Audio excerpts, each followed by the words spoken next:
नमस्कार, मेरा नाम डॉक्टर अविनाश कुमार सिंह है और मैं पटना में हीमेटोलॉजिस्ट डॉक्टर के रूप में प्रैक्टिस करता हूँ। हीमेटोलॉजिस्ट एक चिकित्सक होते हैं जो कि खून से संबंधित बीमारियां जैसे खून की कमी, प्लेटलेट्स की कमी, बीमारियां जैसे blood cancer, aplastic anaemia, myelodysplastic syndrome, multiple myeloma जैसी बीमारियों का इलाज करते हैं और वह बोन मैरो ट्रांसप्लांट भी जिन मरीजों को ज़रूरत होता है उनकी करते हैं। तो आज इस वीडियो में हम लोग सुनेंगे कि एप्लास्टिक एनीमिया बीमारी के बारे में, एप्लास्टिक एनीमिया क्या है, और इस मैसेज को हम लोगों ने 2 पार्ट में बांटा है। तो यह पार्ट 1 है और इसमें हम लोग जानेंगे कि एप्लास्टिक एनीमिया बीमारी क्या होती है, इसके लक्षण क्या हैं और इसकी डायग्नोसिस जो होती है वह कैसे होती है, और यदि किसी को है तो उन्हें क्या सावधानियां बरतनी चाहिए। और जो पार्ट 2 होगा उसमें हम लोग एप्लास्टिक एनीमिया के बीमारी के इलाज के बारे में, एप्लास्टिक एनीमिया के इलाज के बारे में विस्तार से सुनेंगे। तो एप्लास्टिक एनीमिया खून से संबंधित एक गंभीर बीमारी है जिसमें रक्त निर्माण का जो ऑर्गन है हमारे शरीर में, इसे बोन मैरो कहते हैं या हिंदी में अस्थि मज्जा कहते हैं, जो कि हड्डियों के बीच में पाए जाने वाला एक ऑर्गन है, वहीं रक्त का निर्माण होता है। तो एप्लास्टिक एनीमिया में वह बोन मैरो या अस्थि मज्जा फेल हो जाता है, फेल कर जाता है, वह काम करना बंद कर देता है। जैसे किसी का किडनी फेल कर जाता है तो उन्हें किडनी की समस्या आ जाती है, उनको डायलिसिस कराना पड़ता है। जैसे किसी का हृदय फेल कर जाता है, हार्ट फेल कर जाता है तो उन्हें कमजोरी आने लगती है, उनका हृदय सपोर्ट नहीं करता है उनको। उसी तरह से यदि बोन मैरो फेल कर जाए तो बोन मैरो में ही ब्लड का निर्माण होता है, हीमोग्लोबिन की कमी हो जाएगी, प्लेटलेट्स की कमी हो जाएगी, WBC की कमी हो जाएगी। एप्लास्टिक एनीमिया एक बीमारी है जिसमें बोन मैरो फेल कर जाता है और यह अच्छी बात यह है कि यह कम देखी जाती है, रेयर डिजीज है। मतलब 10 लाख लोगों में 2 से 5 लोगों को एप्लास्टिक एनीमिया हो सकता है। यह किसी भी उम्र के व्यक्ति को प्रभावित कर सकता है, बड़े हों, बच्चे हों, बूढ़े हों, औरत हों, मर्द हों, किन्हीं को भी एप्लास्टिक एनीमिया हो सकता है। हमारे देश में भी एप्लास्टिक एनीमिया के बहुत सारे मरीज हैं और हमारे राज्य बिहार में भी एप्लास्टिक एनीमिया के मरीजों की संख्या काफ़ी ज़्यादा है। और सबसे बड़ी समस्या यह है कि हीमेटोलॉजी जो विभाग है वह बहुत कम अस्पतालों में कहीं भी इंडिया में, चाहे हमारे राज्य में है। इस कारण से किसी एक हीमेटोलॉजिस्ट डॉक्टर के पास बहुत सारे मरीज एप्लास्टिक एनीमिया के आते हैं। तो यह वीडियो जो है वह यह सोच के बनाया गया कि जो मरीज के परिजन हैं, एप्लास्टिक एनीमिया मरीज के परिजन हैं, उनको थोड़ी सहूलियत हो कि इस बीमारी के बारे में समझें कि क्या है और उनमें क्या सावधानियां बरतें और कैसे इसका इलाज करा सकते।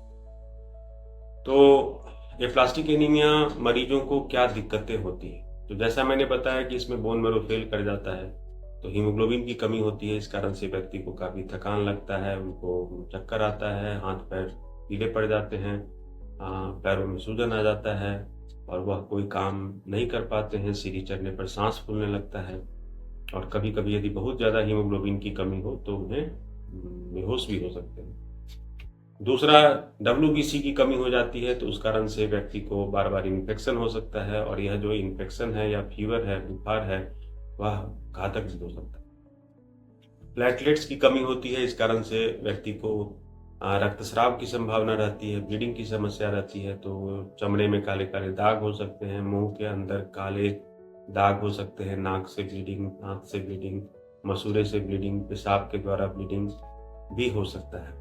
और कभी कभी यदि प्लेटलेट्स काफ़ी कम हो तो सर के अंदर भी ब्लीडिंग हो सकती है, जो कि घातक हो सकता है, व्यक्ति बेहोश हो सकता है। तो ये सारे लक्षण हैं जो कि प्लास्टिक एनीमिया के मरीजों को हो सकता है।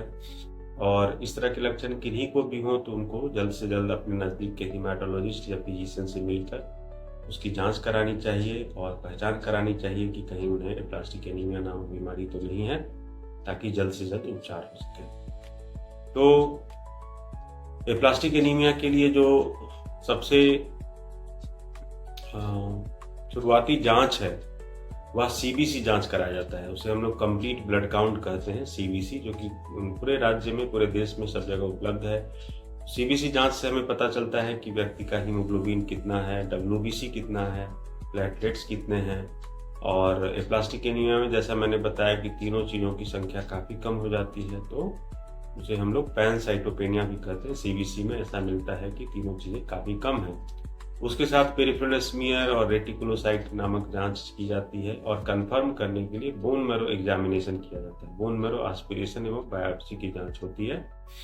तो बहुत सारे मिथ हमारे समाज में है। बहुत सारे लोग सोचते हैं कि बोन मैरो जो है वह काफ़ी पेनफुल जांच है, दर्द काफ़ी ज़्यादा होता है, इस डर से वे बोन मैरो नहीं कराते हैं। और इसमें क्या होता है कि जो बीमारी के डायग्नोसिस में डिले होता है, तो उनको मैं सब लोगों को बताना चाहूँगा कि आजकल जो बोन मैरो जांच है वह काफ़ी पेनफुल नहीं है, ज़्यादा पेनफुल नहीं है। वह लोकल एनेस्थीसिया में किया जाता है। हार्डली 2 से 4 मिनट लगता है बोन मैरो एस्पिरेशन बायोप्सी करने में। तो बोन मैरो एस्पिरेशन बायोप्सी जब हम लोग करते हैं और साथ में जो और अन्य टेस्ट होते हैं, वह कन्फर्म करता है कि व्यक्ति को एप्लास्टिक एनीमिया है कि नहीं है। और जब कंफर्म हो जाता है कि एप्लास्टिक एनीमिया है, तो फिर हम लोग कुछ जांच करते हैं जिससे पता चलता है कि पता लगाने की कोशिश करते हैं कि क्यों एप्लास्टिक एनीमिया हो गया। जैसे कुछ जेनेटिक कारण होते हैं जिन्हें हम लोग फ्रैंकोनी एनीमिया के नाम से जानते हैं, या डिस्केरेटोसिस कंजेनिटा है, या ऐसी ही कुछ बीमारियां हैं जो फैमिलियल होती हैं। तो उन्हें हम लोग कुछ जेनेटिक टेस्ट होते हैं उससे कंफर्म करते हैं। कुछ पीएनएच एक जांच होती है, वो करके पता करते हैं कि पीएनएच के कारण प्लास्टिक एनीमिया तो नहीं हो गया। और यदि कोई कारण नहीं मिलता है तो उन्हें हम लोग इडियोपैथिक एप्लास्टिक एनीमिया कहते हैं कि अज्ञात कारणों से किसी को एप्लास्टिक एनीमिया हो गया। तो हमारे देश में ज़्यादातर जो एप्लास्टिक एनीमिया के मरीज हैं वह इडियोपैथिक एप्लास्टिक एनीमिया ही हैं। और अंत में मैं बताना चाहूँगा कि यदि किसी को एप्लास्टिक एनीमिया है तो उन्हें क्या सावधानी बरतनी चाहिए। तो पहला, जैसे एप्लास्टिक एनीमिया डायग्नोज होता है तो उन्हें हम लोग 3 भाग में बांटते हैं। मतलब हम लोग उसकी सीवियरिटी पता करते हैं कि वह वेरी सीवियर एप्लास्टिक एनीमिया, मतलब काफ़ी सीरियस हो गया एप्लास्टिक एनीमिया। दूसरा एक सीवियर एप्लास्टिक एनीमिया होता है, और तीसरा होता है उसे non severe aplastic anaemia, moderate aplastic anaemia कहते हैं।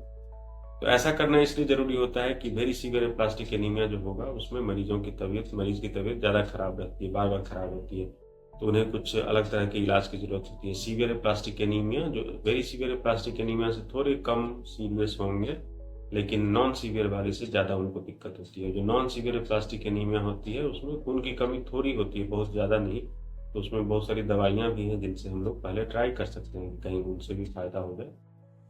एक बार एप्लास्टिक एनीमिया डायग्नोज हो गया तो कुछ जो सावधानियां हैं वह बरतनी चाहिए। पहला, जो परिवार है उनको जानना है कि यह कोई साधारण बीमारी नहीं है, यह एक गंभीर बीमारी है। तो उन्हें उचित परहेज फॉलो करना है, बहुत इंपॉर्टेंट है। और जो डेफिनेटिव इलाज है, जो इसका जड़ से इलाज, बीमारी खत्म करने का इलाज है, उसकी तरफ सीरियसली जल्दी से जल्दी बढ़ना है, बहुत इंपॉर्टेंट है। क्योंकि ये प्लास्टिक एनीमिया के जो मरीज हैं वह चेहरा से देख के आपको कभी नहीं लगेगा कि इनको कुछ सीरियस बीमारी है। उनको ब्लड चढ़ा दीजिए तो देखने में वे नॉर्मल बच्चे की तरह या नॉर्मल मरीज की तरह, नॉर्मल व्यक्ति की तरह लगेंगे, लेकिन उनके अंदर जो प्रॉब्लम है वह ज़्यादा है। तो यदि आप समय बर्बाद कीजिएगा तो चीज़ें खराब हो सकती हैं, इसलिए कभी भी इनको कैजुअली नहीं लेना है, बहुत इंपॉर्टेंट है। पहला चीज़ ये है। दूसरी है कि उनको इन्फेक्शन का रिस्क रहता है, तो कहीं बाहर जाएं तो मास्क पहने, ज़्यादा लोगों के बीच नहीं रहें, घर पर ज़्यादा लोग मिलने नहीं आए, जिस रूम में वह रहें उसमें ज़्यादा लोग नहीं रहें, ओवर क्राउडिंग अवॉइड करना है, बाहर के खाना को नहीं खाना है, कच्ची चीज़ों को, सलाद, दही, इन चीज़ों को अवॉइड करना है।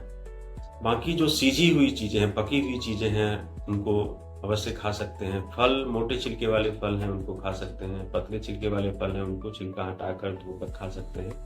और इस तरह के जो सुझाव हैं वह आप अपने हेमाटोलॉजिस्ट से भी जरूर बात करके, हो सकता है कि आपकी कंडीशन में कोई और दिक्कत हो, चाहे रिपोर्ट्स में कुछ हो, तो वह खाने में कुछ और भी परहेज बता सकते हैं, उसको फॉलो करना है।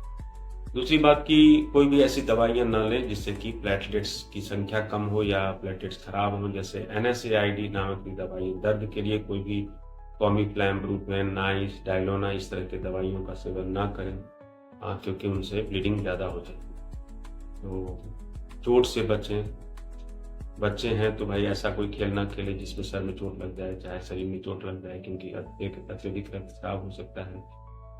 तो ये सारी सावधानियां हैं जो फॉलो करें। आप कोई ड्राइव नहीं करें, गाड़ी नहीं चलाएं। आप कोई नशा यदि पहले करते थे तो उसको बंद कर दें, कोई भी नशा ना करें। इसके लिए जल्द से जल्द प्रयास करें, बहुत इंपॉर्टेंट। आपको बहुत ज़्यादा कमजोरी लगती है, बहुत ज़्यादा रक्तस्राव हो रहा है, बहुत ज़्यादा बुखार है, या 100 डिग्री से फ़ारेनहाइट से ज़्यादा फीवर है आपको, तो आपको हॉस्पिटल में एडमिट करके इलाज कराना चाहिए। तो अपने हेमाटोलॉजिस्ट जो भी आपके हैं, आपके शहर के हैं, आपके राज्य के हैं, तो उनसे क्लोज फॉलोअप में रहें और उनके एडवाइस को आपको फॉलो करना चाहिए।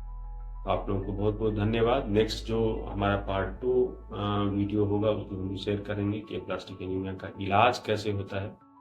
और आप सभी को बहुत बहुत धन्यवाद।